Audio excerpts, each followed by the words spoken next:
Now, Adobe stock made a big downward move here today, 7.3%. That's a substantial move. It wasn't like they came out with earnings or something like that. And basically what's going on here is a DOJ, the Department of Justice, is going to potentially block their deal for Figma, okay?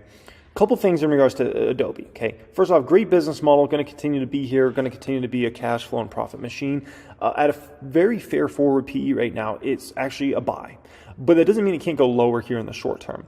If they're not allowed to do this Figma deal, it's substantial. It was supposed to be a $20 billion deal. It was supposed to be for the future of Adobe. And it just kind of like solidifies their next like 20 years, okay, of just success. They paid a hefty price for that. If the deal does go through, $20 billion is substantial, especially given what Figma's current revenues are. But like I said, it's kind of like the safety net for Adobe for the next 20 years. So if this deal doesn't go through, it does matter for Adobe. It's not great. But at the same time, if it doesn't go through, and let's say that the government blocks this deal from going through, Adobe's going to have a whole ton of money on their hands. That money can be used for other acquisitions if they want to make another deal out there. It can be used on R&D to build maybe competing products to Figma or something else that they have up their sleeve. It can be used for share buybacks. As of today, Adobe is about a $146 billion company. So if they want to use $20 billion for a buyback, that would be insane, right? So there's many different options for Adobe here in this situation. And like I said, their major business model is still phenomenal.